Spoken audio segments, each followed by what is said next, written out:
And we don't want to lose this way of life.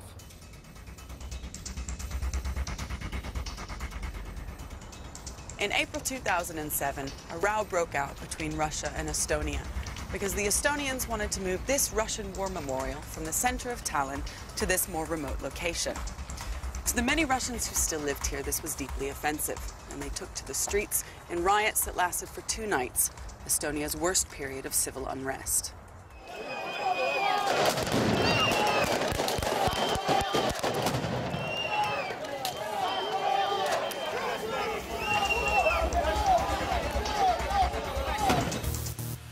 But far more disruptive was what soon followed. A sustained cyber attack aimed at bringing down Estonia's biggest institutions. The most common form of cyber attack is called a denial of service. One computer sends instructions to a network of computers known as a botnet. These are just ordinary domestic computers that have been hacked and are now under the control of cyber warriors. This network bombards the chosen site with millions of requests.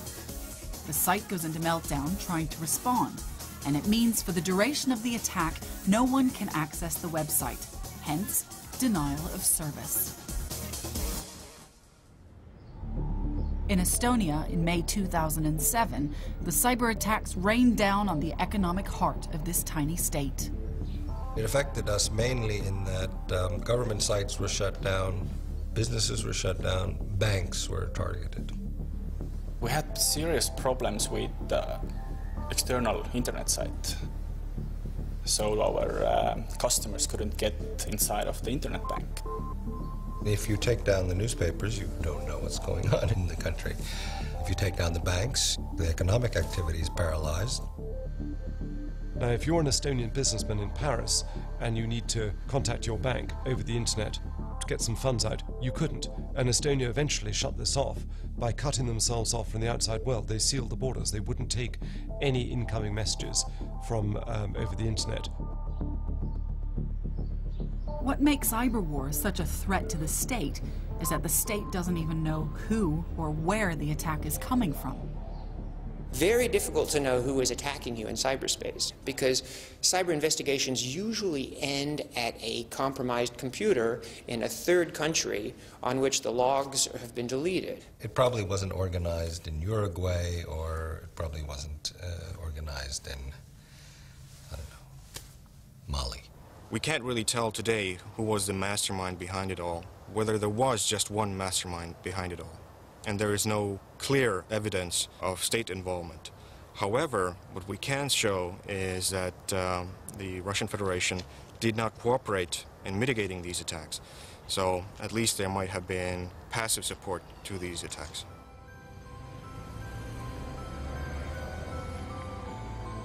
The Estonians I spoke with would not go as far as to accuse the Kremlin of launching the attacks. If I lived in a tiny country on the edge of Russia, I think I'd also be careful who I pointed the finger at. But my search to understand the New World Order on the web took me to Moscow, and there I unearthed a promising lead.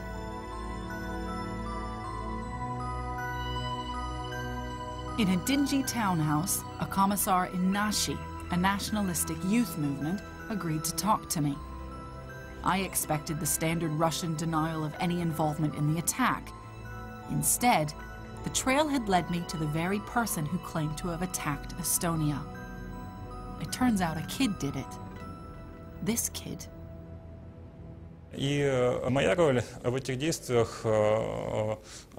My role was such that I was an initiator of this battle on the internet. I was a developer of the technology used, in addition to being an organizer of these actions.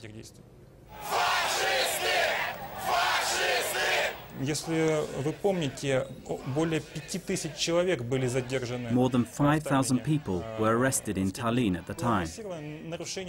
Their human rights were violated on a mass scale. Our intention was to carry out a mass action and do what the Estonian authorities were most scared of. Because we couldn't go to Estonia, we did it over the internet. These were no cyber attacks as such. It was cyber self-defense.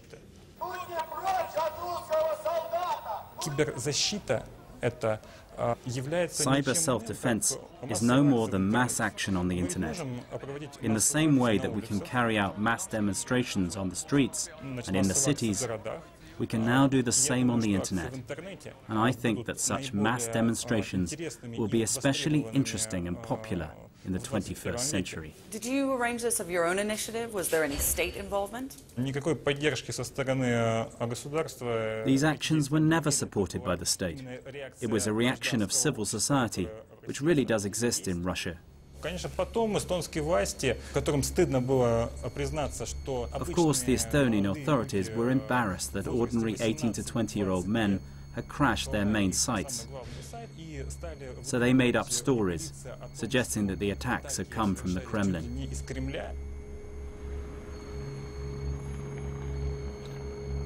As the world becomes more connected, there will be the opportunity for nations to do bad things to each other. We haven't seen very much of it yet, but it's something that we have to think about for the future. All you have to do is pick up the newspaper, and wherever you see there is conflict in the real world, there is conflict in cyberspace. I think it's very cost-effective to wage cyber war. I mean, weapon systems tend to be very expensive, so I think that we'll see more and more of it. At best, we've seen how the web can redefine democracy and open up new horizons. On the streets of Iran, it brought together a crowd to challenge a regime. Yet, at its worst, it's reinforcing prejudices and closing doors. In the hands of highly motivated Russian teenagers, it almost crippled a country. At the moment, a quarter of the planet is connected. But I wonder what will happen when the remaining 75% comes online. Will the web help us to achieve greater global understanding? Or will we face new dangers that we never even imagined? By giving everyone a voice, it does create a cacophony. And in this cacophony, often it is the most brutal, even ruthless and conniving voices that are heard. Can a social network bring down a regime? I don't think it can bring down a regime, but I think it can contribute to it because it spreads ideas. And the more quickly ideas are spread and the more access people have to those ideas, then the quicker things can change. I think that we can all get carried away in the kind of liberal technorati of a metropolitan Western world, that somehow all the power is shifting, but actually this technology is accessible to a very few people in very specific places, and we are only at the beginning of being able to kind of see how that power balance will work out. After 20 years, we're just beginning to see the huge impact of the web on the very nature of power and even warfare. The web confronts the world with both an incredible opportunity and an incredible responsibility. The question for the future is, how will we use it? Explore the virtual revolution more deeply online with our new 3D documentary Explorer. Go to bbc.co.uk/virtual revolution to discover the stories behind the series, and follow the links to the Open University for more from those reshaping the web and the world. Next time, how business has colonized the web and how we're paying for free services with our privacy.